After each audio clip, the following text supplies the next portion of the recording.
Welcome back to our channel study pad. আজ আমরা আলোচনা করব অষ্টম শ্রেণীর সংক্ষিপ্ত প্রশ্নোত্তর। এর পূর্বেই আমরা এই অতি সংক্ষিপ্ত এবং সংক্ষিপ্ত প্রশ্নোত্তর নিয়ে আলোচনা করেছি, অর্থাৎ সেট 1 থেকে সেট 9 পর্যন্ত। সেখানে আমরা 1 নম্বর এবং 2 নম্বর যে সমস্যাগুলি হয় সেগুলির সমাধান করেছি। আজ আমরা 2 নম্বরের সমস্যাগুলি নিয়ে আলোচনা করব, অর্থাৎ সেট 10-এ আমরা 2 নম্বরের যে শর্ট কোশ্চেনগুলি আছে, অর্থাৎ 36 থেকে শুরু করে পরবর্তী যে শর্ট কোশ্চেনগুলি আছে সেগুলি নিয়ে আলোচনা করব। প্রথমে দেখো, শর্ট কোশ্চেনটাই বলা হয়েছে এখানে 1 নম্বর, তার মানে আমাদের এখানে হচ্ছে 36 নম্বরের আগেই আমরা 35টা 2 নম্বরের শর্ট কোশ্চেন কিন্তু আমরা করে ফেলেছি। তাহলে প্রথমেরটা বলা হয়েছে যে a plus 9/a equal to 3 হলে a কিউব প্লাস 27 এর মান কত। তাহলে প্রথমটা কি বলা আছে, a plus 9/a equal to 3। তাহলে আমরা এটাকে যদি লসাগু করি তাহলে a লসাগু, তাহলে এখানে হচ্ছে a square plus 9 equal to 3। এবার আমরা কোনাকুনি গুণ করব, তাহলে a square plus 9 equal to 3a। এবার এদিকে কি আছে, বাঁ দিকে ডান দিকে কি আছে, প্লাস আছে, তাহলে এটা বাঁ দিকে আনবো কি হয়ে যাবে মাইনাস। তাহলে a square minus 3a plus 9 equal to 0। এখানে আমার অঙ্কটা কি দেওয়া আছে, অঙ্কটা দেওয়া আছে দেখো যে a কিউব প্লাস 27। তাহলে আমরা এটা কিসের ফর্মুলা করব, a cube plus b cube. a cube মানে a কিউব আর b কিউব মানে 3টার হোল কিউব। তাহলে এখানে প্লাসের ফর্মুলা, তার মানে হবে a প্লাস 3, এখানে হবে a square minus ab plus b square. তাহলে এখানে এটা হচ্ছে a এবং 3টা হচ্ছে b। তাহলে a প্লাস 3 এখানে কত রইল, a square minus 3a plus 9। তাহলে এই যে a square minus 3a plus 9 এর মান কত, এর মান হচ্ছে 0। তাহলে a প্লাস 3 ইন্টু 0, তার মানে হচ্ছে 0। তাহলে a কিউব প্লাস 27 এর মান কত বেরিয়ে গেল, 0। তাহলে এটা হয়ে গেল অ্যান্সার। ঠিক আছে, তাহলে এখানে আমার কি জানতে হচ্ছে, এখানে a কিউব প্লাস b কিউবের ফর্মুলাটা কিন্তু জানতে হবে। তাহলে a কিউব প্লাস b কিউবের ফর্মুলাটা যদি না জানি বা না বুঝতে পারি তাহলে কিন্তু আমরা এই সমস্যার সমাধানটা করতে পারবো না। আমরা পরবর্তী অর্থাৎ 37 দাগের যে সমস্যাটা আছে সেটা নিয়ে আলোচনা করবো। দেখো 37 দাগের সমস্যাটা কি বলা হয়েছে, এখানে বলা হয়েছে যে 7p square q cube 35 p to the power 3 p cube cube এবং 42p Q to the power 4 এখানে লসগু বের করতে বলেছে। তাহলে তিনটে সংখ্যামালা এখানে আমার দেওয়া আছে। তাহলে প্রথম সংখ্যামালা কি দেওয়া আছে, প্রথম সংখ্যামালাতে আমার দেওয়া আছে 7p স্কোয়ার, তারপর হচ্ছে কিউব কিউব। তাহলে হচ্ছে 7 ইন্টু এখানে আমরা পি স্কোয়ারই দিই, এখানে কিউ স্কোয়ার দিলাম। এরপর হচ্ছে দ্বিতীয় সংখ্যামালা। দেখো দ্বিতীয় সংখ্যামালাতে কি বলা আছে, দ্বিতীয় সংখ্যামালাতে বলা আছে 35 এখানে হচ্ছে পি কিউব কিউব। তাহলে এখানে হচ্ছে 5 7 35, তাহলে 5 ইন্টু 7, এখানে হচ্ছে পি কিউব, এখানে হচ্ছে কিউ। এরপর হচ্ছে তৃতীয় সংখ্যামালা, এরপর হচ্ছে তৃতীয় সংখ্যামালা। তৃতীয় সংখ্যামালায় কত আছে, 42p, তারপর হচ্ছে কিউ টু দি পাওয়ার 4। তাহলে এখানে হচ্ছে 2 ইন্টু 3 ইন্টু 7, 3 2 6, 6 7 42, তারপর হচ্ছে পি, এখানে হচ্ছে কিউ টু দি পাওয়ার 4। তাহলে আমাকে কি বার করতে হবে, লসাগু, নির্ণেয় লসাগু। তাহলে নির্ণেয় লসাগু কি হচ্ছে, দেখো এখানে কত আছে 2, এখানে 3, এখানে 7, এখানে কত আছে 5 আর 7, আর এখানে আছে 7। তাহলে আমার 2 হবে একটা, 3 হবে, 5 হবে এবং 7 হবে। আর কি আছে, এখানে আছে পি স্কোয়ার, এখানে আছে পি কিউব, এখানে আছে পি। তাহলে এখানে হবে পি কিউব, বেশিটা হবে, এখানে আছে কিউ কিউব, এখানে আছে কিউ এবং এখানে আছে কিউ টু দি পাওয়ার 4। তাহলে আমরা লিখব কিউ টু দি পাওয়ার 4। তাহলে ক্যালকুলেশন যদি করি, এখানে হচ্ছে দেখো 3 2 6, 5 6 30, 30কে 7 দিয়ে গুণ করলে হয় 210। এখানে হচ্ছে P cube Q to the power 4। তাহলে এটা কি হয়ে গেল, নির্ণেয় লসাগু। যদি গসাগু বের করতে বলে, অঙ্ক তো হয়তো গসাগুটাও হয়তো বের করতে দিল, তাহলে গসাগু ক্ষেত্রে সবই কি আছে, দেখো 7 আছে, তাই না। তাহলে হলো 7, এখানে আছে পি স্কোয়ার, এখানে পি কিউব, এখানে পি, তাহলে পিটা হবে, এখানে আছে কিউ কিউব, এখানে আছে কিউ, এখানে আছে কিউ টু দি পাওয়ার 4, তাহলে কিউ, তাহলে 7p কিউ। তাহলে গসাগু আমরা বের করতে বলেছি শুধুমাত্র লসাগু, কিন্তু এখানে আমরা গসাগু লসাগু দুটোই বের করলাম। ঠিক আছে, তোমাদের যদি বুঝতে অসুবিধা হয় অবশ্যই কিন্তু আমাদের জানাবে। আর আমাদের চ্যানেলে নতুন হলে চ্যানেলটিকে সাবস্ক্রাইব করো পরবর্তী ক্লাসগুলি পাওয়ার জন্য। তোমরা যদি এই অঙ্কগুলি প্র্যাকটিস করতে থাকো তাহলে দেখবে তোমাদের একটা অঙ্ক তোমাদের মিস যাবে না, অর্থাৎ প্রত্যেকটা অঙ্কের উত্তর তোমরা দেখবে করতে পারছো। এরপরেরটা দেখো, এরপরটা কি বলা হয়েছে? এরপরটা বলছে ত্রিভুজ এবিসি এর বিসি কে ডি পর্যন্ত বর্ধিত করলে যে এসিডি কোণ উৎপন্ন হয়, অর্থাৎ বহিস্থ যে কোণটা সেটা হচ্ছে 114 ডিগ্রি। এবার বলছে কোণ বি সমান হাফ কোণ এ, তাহলে বি কোণটার মান কত? তাহলে প্রথমে আমরা একটা এবিসি ত্রিভুজ অঙ্কন করে নিই, ঠিক আছে? দেখো এখানে একটা এ বি সি এবং বর্ধিতাংশ ডি। দেখো কোণ এ সি ডি সমান হচ্ছে 114 ডিগ্রি, ঠিক আছে? এটা হচ্ছে 114 ডিগ্রি। এবার আর কি বলে দেওয়া আছে? আর বলে দেওয়া আছে যে একটি কোণ, অর্থাৎ এই যে বি কোণটা, ঠিক আছে, কোণ বি এ বি সি সমান বলে দেওয়া আছে যে 1/2 কোণ বিএসি, ঠিক আছে? এটা বলে দেওয়া আছে। তাহলে যদি আমরা কোণাকুণি গুণ করি, মানে আমরা যেটা যদি বিএসিটাকে লিখি তাহলে কত হবে? 2 ইন্টু কোণ এ বি সি। এবার আমরা দেখো এখানে আমরা জানি যে এই যে বহিস্থ কোণটা আছে, বহিস্থ কোণটা বিপরীত দুটি অন্তস্থ কোণের সমষ্টির সমান। তাহলে আমরা লিখব কোণ এ বি সি যুক্ত কোণ বিএসি সমান হচ্ছে 114 ডিগ্রি, ঠিক আছে? কারণ দুটি অন্তস্থ কোণ একটি বহিস্থ কোণের, যে বহিস্থ কোণটি হবে দুটি অন্তস্থ কোণের সমষ্টির সমান হবে, বিপরীত দুটি কোণ। তাহলে এই ক্ষেত্রে আমার বি কোণটার মান বের করতে বলেছে। তাহলে কোণ এবিসি আর বিএসি যেটা আছে সেটা হচ্ছে 2 ইন্টু কোণ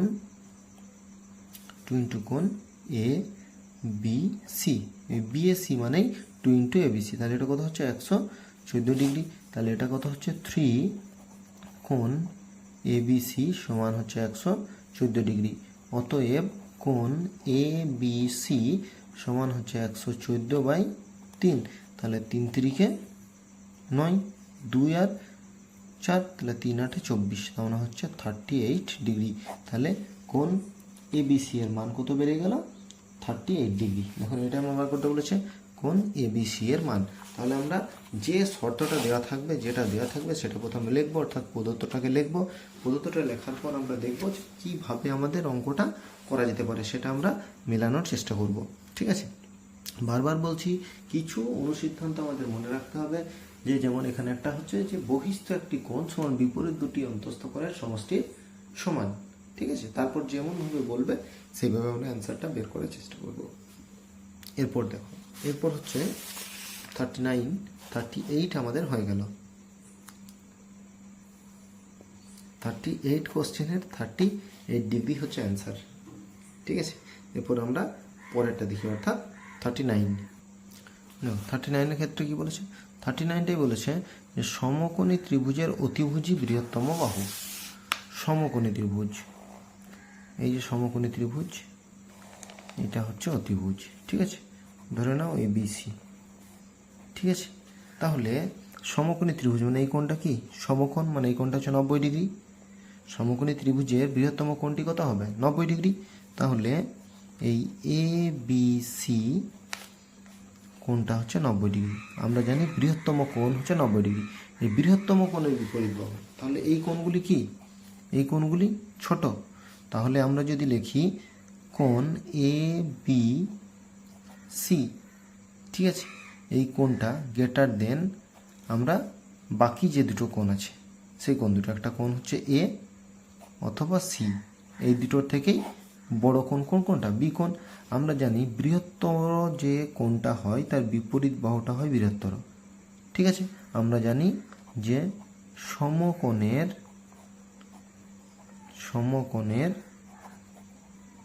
বিপরীত বাহুকে অতিভুজ বলে। তাহলে সমকোণটা কি? বৃহত্তম বাহু এই ত্রিভুজের, অর্থাৎ সমকোণী ত্রিভুজের। তাহলে সমকোণী ত্রিভুজের বৃহত্তম কোণ হচ্ছে 90 ডিগ্রি। তাহলে তার বিপরীত বাহু কত? এখানে অতিভুজ, মানে এসি। তাহলে সমকোণের বিপরীত বাহুকে অতিভুজ বলা হয়। আবার এখানে আমরা বলছি যে সমকোণের ত্রিভুজের অতিভুজই বৃহত্তম বাহু। তাহলে এই কোণটা যদি, অর্থাৎ বি কোণটা যদি 90 ডিগ্রি হয়, তার বিপরীত বাহু কত? বিপরীত বাহু হচ্ছে এসি। এসিটা কি? অতিভুজ। এসিটা হচ্ছে অতিভুজ। তাহলে আমরা বলতেই পারি যে সমকোণী ত্রিভুজের অতিভুজই বৃহত্তর বাহু। তাহলে অতএব সমকোণী ত্রিভুজের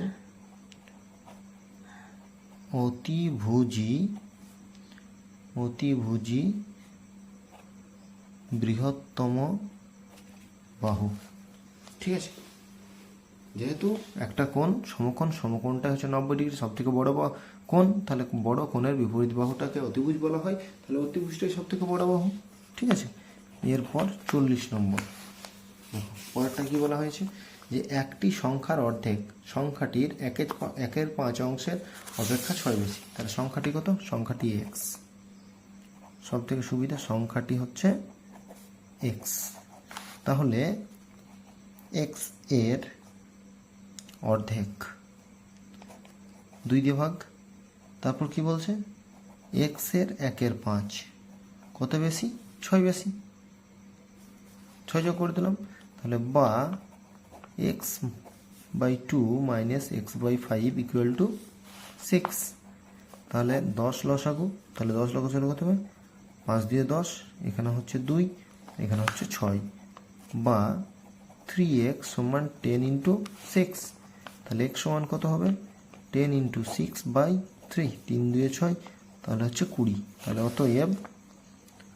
অতএব সংখ্যাটি হচ্ছে 20। ঠিক আছে, সংখ্যাটি কত বেরিয়ে গেল? 20। এরপর 41 অর্থাৎ 41 নম্বর। দেখো 41 নম্বর সমস্যাটা কি বলেছে, 3টি বিন্দুর স্থানাঙ্ক লেখো যারা সমরেখ। 3টি বিন্দুর স্থানাঙ্ক ধরে নাও এরকম একটা রেখা আছে। ঠিক আছে, তাহলে বিন্দুগুলো এরকমভাবেও হতে পারে এই রেখার উপরে। ঠিক আছে, তাহলে এই রেখার উপর ধরে নাও এই রেখাটার উপরেই আছে। এটা হচ্ছে x অক্ষ, এটা x ড্যাক্স, এটা y, এটা y ড্যাক্স, তাই তো? এরকম হয়। তাহলে যদি এই বিন্দুটা আমি ধরি, এই বিন্দুটার ক্ষেত্রে কত হবে? x এর মান 0, y এর মান ধরে নাও 2। এটা একটা হতে পারে x এর মান 0, y এর মান 5, আর হতে পারে x এর মান 0, y এর মান -3। যেরকম দূরত্ব আছে আমি লিখলাম। আবার এটাও হতে পারে যে 2,0 মানে x এর মান 2, y এর মান 0। আবার হতে পারে x এর মান 5, y এর মান 0। আবার হতে পারে x এর মান 8, y এর মান 0। তাহলে এটাও হতে পারে। তাহলে হয় x এর মান 0 হবে, নয় y এর মানটা 0 হবে। তাহলে একই রেখার উপর অবস্থিত হবে। সেখানে এখানেও হতে পারে, আবার এরকম জায়গাতেও হতে পারে, এরকম জায়গাতেও হতে পারে। ঠিক আছে, এরকম একই রেখাতে হতে পারে। তাহলে একই রেখাতে যখন 3টি বিন্দু থাকছে তখন তাকে সমরেখা বলা হয়। 3টি বিন্দুর স্থানাঙ্ক আমি এইভাবে লিখতে পারি। ঠিক আছে, তাহলে 41 নম্বর যে সমস্যাটা ছিল সেটা, এগুলি কিন্তু ভিন্ন উত্তর হতে পারে, বিভিন্ন উত্তর হতে পারে, তাই আমি 2টি উত্তর লিখলাম। এক্ষেত্রে আরও উত্তরও করা যায়। ঠিক আছে, এখানে করতে পারি যে 5,0, 5,5, 5,-5। ঠিক আছে, মানে একটা একই হতে হবে, হয় এক্স এর একই হতে হবে, নয় ওয়াই এর একই হতে হবে। 0 হলে হতে পারে, কিংবা 2 হতে পারে, 4 হতে পারে, 5 হতে পারে, এরকমও কিন্তু হতে পারে। ঠিক আছে, তাহলে 41 নম্বর সমস্যাটার সমাধান আমরা করে ফেললাম। এরপর আমরা পরবর্তী যে 2 নম্বরের শর্ট কোশ্চিন আছে সেগুলি দেখব। দেখো এরপরের কোশ্চিনটা কি বলা হয়েছে, এরপরে অর্থাৎ এখানে আমার 42 নম্বর যে সমস্যা আছে সেটা। এখানে কি বলা হয়েছে, যে একটি ঘড়িতে 5টার ঘন্টা বাজতে 5 সেকেন্ড সময় লাগে। ঠিক আছে, ওই ঘড়িতে 10টার ঘন্টা বাজতে কত সময় লাগবে? তাহলে 5টার ঘন্টা বাজছে। ঠিক আছে, এই যে 5টার ঘন্টা বাজছে, মানে 5 বার বাজছে, ধরো এরকম করে 5 বার বাজছে। এই 5 বার ঘন্টা যখন বাজছে তখন 1 বার, 2 বার, 3 বার, 4 বার গ্যাপ কটা পড়ছে? দেখো 4টে গ্যাপ পড়ছে। এটা হচ্ছে 1 নম্বর, 2 নম্বর, 3 নম্বর, 4 নম্বর। 5 বার ঘন্টা বাজলে গ্যাপ কটা পড়ছে? 4 বার। তাহলে এই 4 বার, আর 10টার যদি ঘন্টা বাজে, 10টার বাজলে কত বার? তাহলে হবে 9 বার, একবার কম হবে সবসময়। তাহলে 5টার ঘন্টা বাজলে হবে 4 বার, আর 10টার ঘন্টা বাজলে হবে 9 বার। ঠিক আছে, তাহলে আমরা এটা লিখব যে 4 বার ঘন্টা বাজতে সময় লাগে 5 সেকেন্ড। ঠিক আছে, তাহলে একবারে কত লাগবে? একবারে লাগবে 5/4, তাহলে 10টার ঘন্টা বাজবে, 9 বার বাজবে, তাহলে 9 বারে কত লাগবে? 5 × 9/4, তার মানে হচ্ছে 45/4, তার মানে হচ্ছে 11 পূর্ণ 1/4 সেকেন্ড। ঠিক আছে, 11 পূর্ণ 1/4 সেকেন্ড। তাহলে 10টার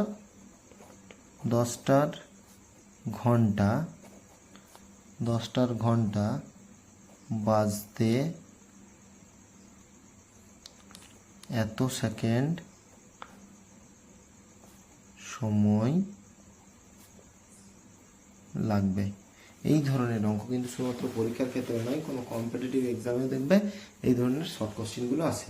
তাহলে 5টার ঘন্টা বাজছে মানে 4 বার বাজছে, 10টার ঘন্টা বাজছে মানে সেটা 9 বার বাজছে, মানে একবার কম বাজছে।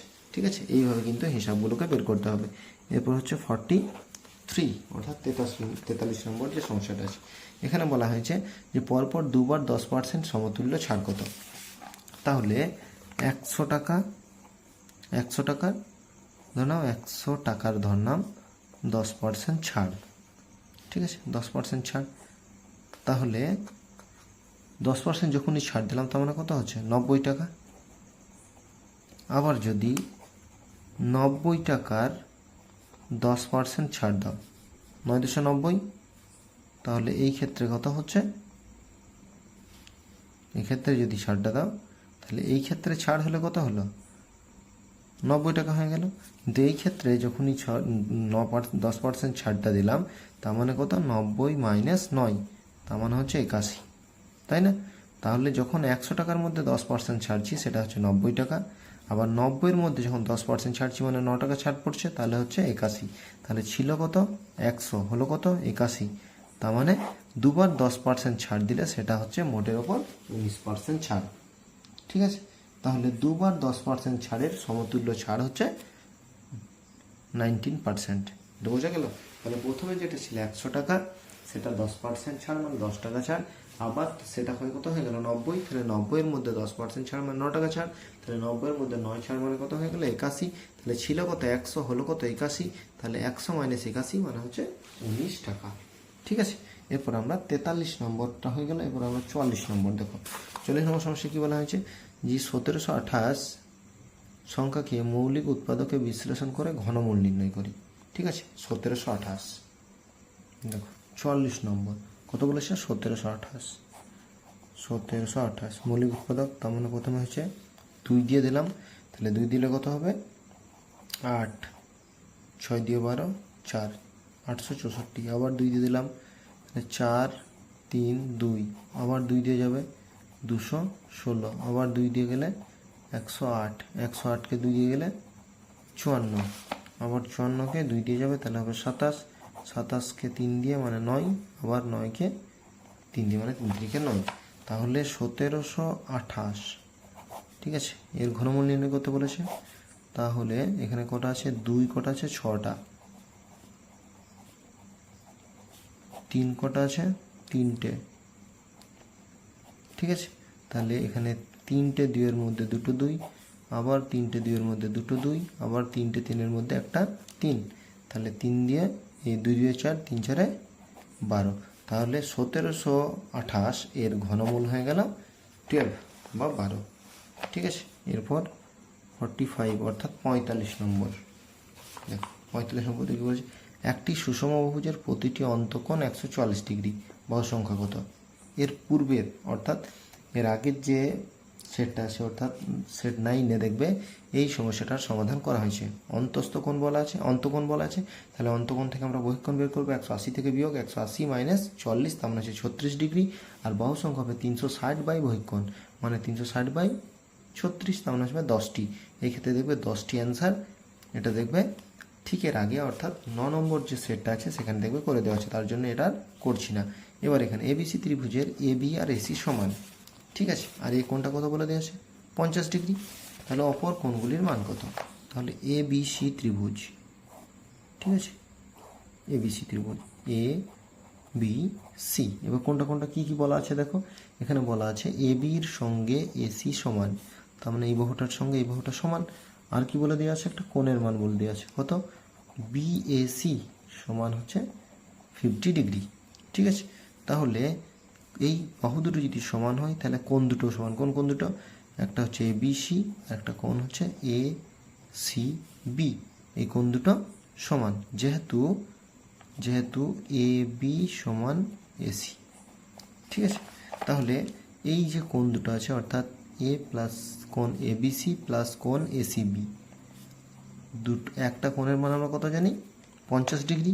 তাহলে 50টাকে বিয়োগ করব, তাহলে কত হচ্ছে 130 ডিগ্রি, 180 থেকে বিয়োগ করলাম। তাহলে এবার প্রতিটা কোণ অর্থাৎ কোণ A B C equal to কোণ এ সি বি, এই দুটো কোণই সমান। তাহলে 130কে 2 দিয়ে ভাগ করে দাও, তাহলে হবে 65 ডিগ্রি।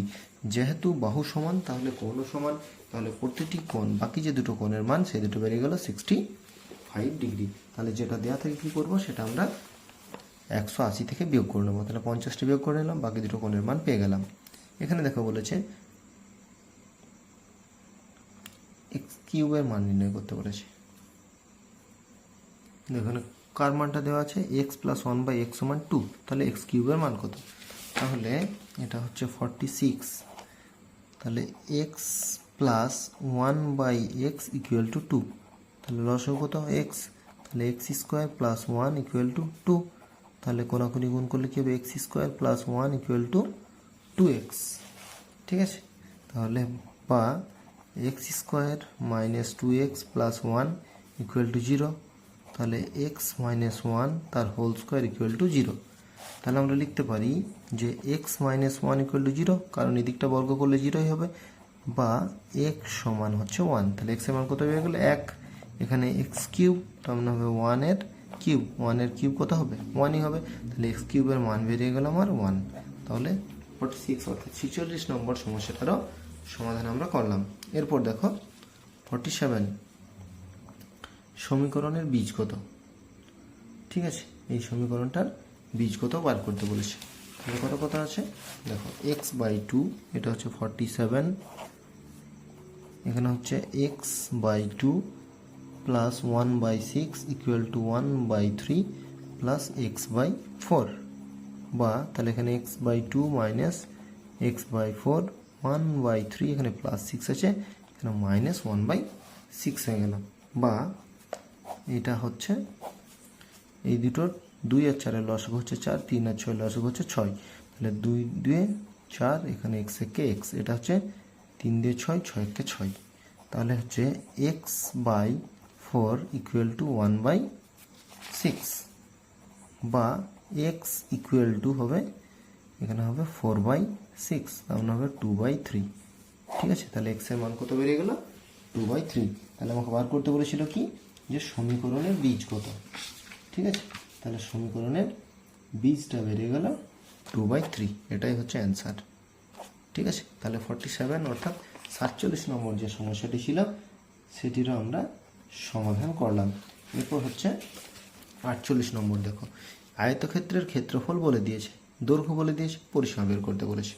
তাহলে আয়তক্ষেত্রের ক্ষেত্রফল কত, 3x², দেখো এটা হচ্ছে 48, তাহলে আয়তক্ষেত্রের ক্ষেত্রফল 6x² বর্গ একক, ঠিক আছে। আয়তক্ষেত্রের এখানে আমাকে যেটা লিখতে হবে সেটা হচ্ছে দৈর্ঘ্য, আয়তক্ষেত্রের দৈর্ঘ্য কত, আয়তক্ষেত্রের দৈর্ঘ্য হচ্ছে 3x একক, হ্যাঁ। এবার আয়তক্ষেত্রের প্রস্থ লিখব, তাহলে প্রস্থ কত হবে 6x² ভাজিত 3x, তার মানে হচ্ছে 3 দিয়ে 6, x মানে কত হলো 2x একক, তাহলে দৈর্ঘ্য প্রস্থ পেয়ে গেলাম। তাহলে অতএব আয়তক্ষেত্রের পরিসীমা, ঠিক আছে, 2 ইন্টু দৈর্ঘ্য প্লাস প্রস্থ, এটা কি হবে একক, তাহলে হবে 2, এটা কত হচ্ছে 5, 5x, তাহলে হচ্ছে 5 দিয়ে কত, 5 দিয়ে হচ্ছে 10, তাহলে 10x একক, এটা হয়ে গেল কি পরিসীমা। তাহলে দৈর্ঘ্য দেওয়া ছিল আর কি দেওয়া ছিল, সেখানে ক্ষেত্রফল দেওয়া ছিল, সেখান থেকে প্রস্থটা বের করলাম, পরিসীমাটা বের করে নিলাম। ঠিক আছে, তাহলে 48 নম্বর যে সমস্যাটা সেটার আমরা সমাধান করলাম। এরপর দেখো বলেছে বর্গক্ষেত্রের পরিসীমা দ্বিগুণ করলে ক্ষেত্রফল কিরূপ পরিবর্তন হবে। পরিসীমা দ্বিগুণ করলে দেখো এখানে বর্গক্ষেত্রের পরিসীমা দ্বিগুণ করার কথা বলা হয়েছে, তাই তো। এটা হবে 49। ধরো নাও পরিসীমা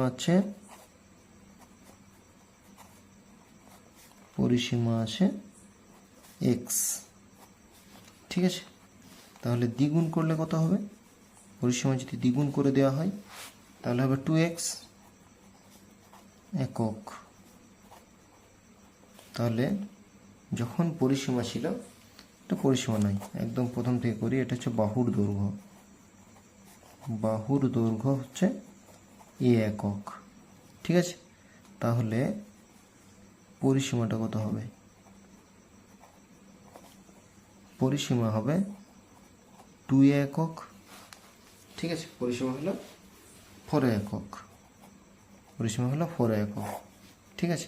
তাহলে বাহুর দৈর্ঘ্য থেকে আমরা পরিসীমাটা বের করলাম। এখানে এটা বলেছে যদি দ্বিগুণ করা হয়, তাহলে দ্বিগুণ করলে কত হবে, 2 × 4a, তার মানে হচ্ছে 8a, ঠিক আছে। এবার এখানে ক্ষেত্রফলটা তখন কত ছিল, a² বর্গ একক, ক্ষেত্রফলটা ছিল a² বর্গ একক। এবার এটা তো 4 দিয়ে গুণ ছিল, ঠিক আছে। তার মানে নিশ্চয়ই এটা 4টা 4ই আছে, তার মানে এখানে বাহুটা কত আছে, আমরা যদি ভাঙি তাহলে হবে 4 × 2a, তাই না।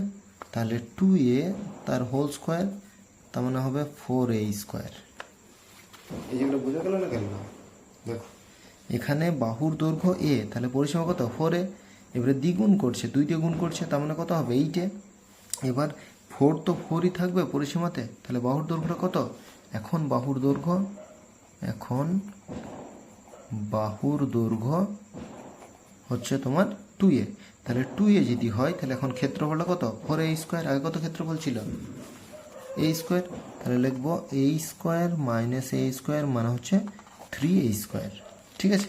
তাহলে অতএব ক্ষেত্রফল বৃদ্ধি পাবে, ক্ষেত্রফল বৃদ্ধি কত পাবে, এখানে হচ্ছে 3a², কার মধ্যে পাচ্ছে, a² এর মধ্যে ইন্টু 100, a² করে গেল, তাহলে হচ্ছে 300%, ঠিক আছে।